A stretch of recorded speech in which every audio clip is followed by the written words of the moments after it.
मैं तो major general retired इस वक्त हमारे साथ विश्वंभर दयाल सर, ये दहशतगर्दी की परिभाषा हमें बता रहे हैं, आप बेहतर तरीके से बताएंगे क्योंकि आपको आपका सेना का एक्सपीरियंस है। देखिए, मैं क्या बताऊंगा, कमर चीमा साहब खुद जानते हैं कि दुनिया में दहशतगर्दी के जन्मदाता भी पाकिस्तान है। दहशतगर्दी शुरू भी वहां से हुई, वहीं से जन्म हुआ, वहीं से एक ये नई फिलॉसफी उभर के आई। और इसका पूरा का पूरा श्रेय जो है वो जनरल अपने 1988 से, मतलब पूरा का पूरा श्रेय पाकिस्तान को है। सारी दुनिया जानती है, अमेरिका भी रियलाइज कर लिया।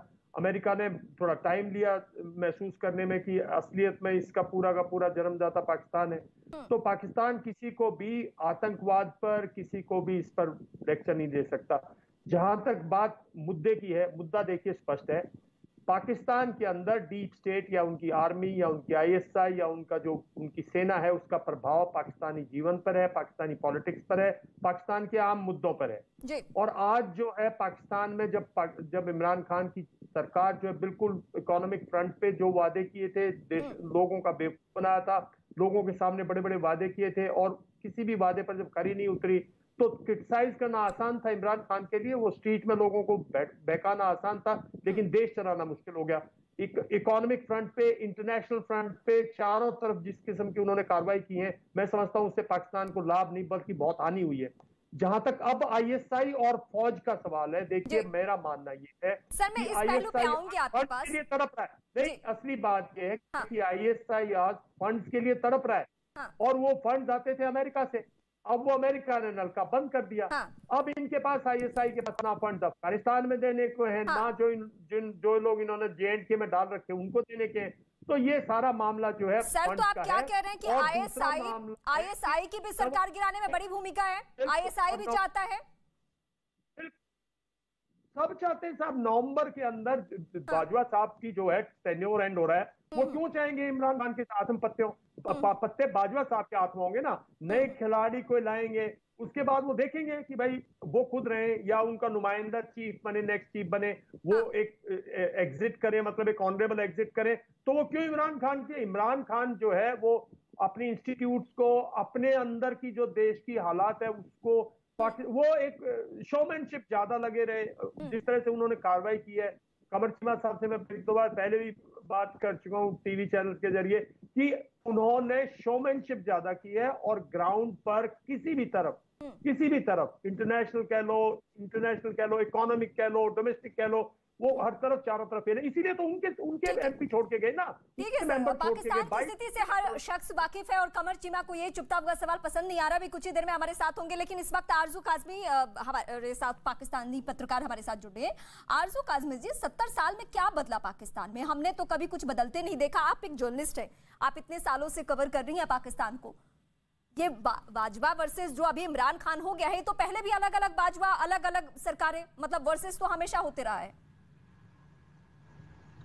देखिए, कुछ खास नहीं बदला है पाकिस्तान में। जैसा पहले चला आ रहा था, पहले जो है वो फौजी गवर्नमेंट्स जो थी वो सामने आके आपके सामने दिखाई देती थी कि डिक्टेटरशिप है।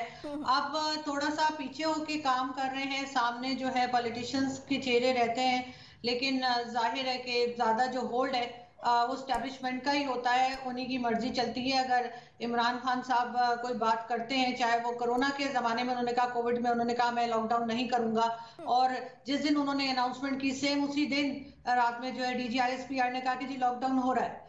तो अगर सुबह प्राइम मिनिस्टर कुछ कहता है और शाम को फौज कुछ और कह देती है और फिर वही होता है जो उन्होंने कहा है, तो आप समझ सकते हैं कि मुल्क को कौन चला रहा है। लेकिन साथ साथ ये भी है कि पाकिस्तान में जो भी गवर्नमेंट आती है, जितने साल हो गए, चाहे 75 साल हो गए हो पाकिस्तान को, गवर्नमेंट इसी तरह से जाती है। कोई भी गवर्नमेंट 5 साल मुकम्मल नहीं करती। कभी करप्शन के केसेस हो जाते हैं, कभी वोट ऑफ नो कॉन्फिडेंस हो जाता है, कभी किसी और तरीके से गवर्नमेंट गिरा दी जाती है, लेकिन 5 साल कंप्लीट नहीं होते। तो इसलिए इमरान खान साहब के लिए भी हैरान कोई भी नहीं हो रहा, और सबको मालूम था कि 3.5-4 साल में जो है इनकी गवर्नमेंट चली जाएगी। बहुत टाइम से ये बात चल रही थी, बल्कि कोविड से पहले भी ये हो रहा था कि खान साहब के बैकपैक हो गए, लेकिन फिर खैर रोक दिया गया क्योंकि कोविड हो गया था, तो कहा कि ये टाइम भी निकल जाए। लेकिन खान साहब का बैकपैक किसने किया है? क्या उन विदेशी ताकतों ने जिसके तरफ इशारा, और कभी कभी तो खुलकर भी नाम लेते हैं इमरान खान?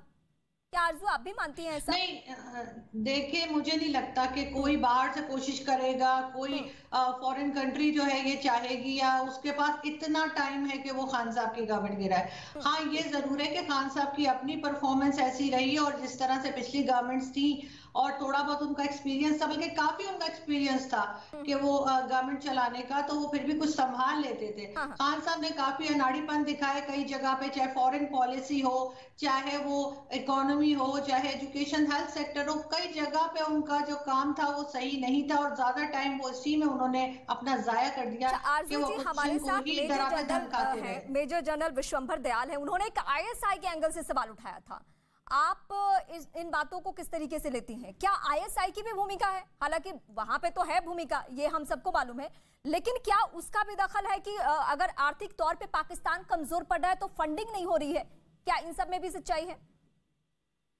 देखिए, फंडिंग ना होने से या फंड्स कम होने से इकोनॉमी हमारी इस वक्त बहुत खराब हुई है और खान साहब के आने के बाद तो बहुत ही ज्यादा हालत खराब है। तो उसमें ना सिर्फ ये कि हर तरह के जो डिपार्टमेंट्स हैं, चाहे आर्मी हो, चाहे हमारी कोई भी लोग हो, चाहे एजुकेशन सेक्टर हो, हेल्थ सेक्टर हो, हर जगह ही फंड्स की कमी हो गई है और काफी ज्यादा हम इसमें पहले भी फंड्स लेते थे, पहले भी लोग जो है वो लोन्स उठाया करते थे, पिछली गवर्नमेंट्स भी लेती थी, लेकिन इमरान खान साहब के टाइम अनफॉर्चुनेटली बहुत ज्यादा एक्सपोज हो गए और बार बार ऐसा लगा कभी चाइना से मांग रहे हैं, कभी अमेरिका से मांग रहे हैं, कभी चावल लेने जा रहे हैं, कभी आटा मांग रहे हैं रशिया, उन्होंने कहा जी मैं रशिया आटा लेने गया।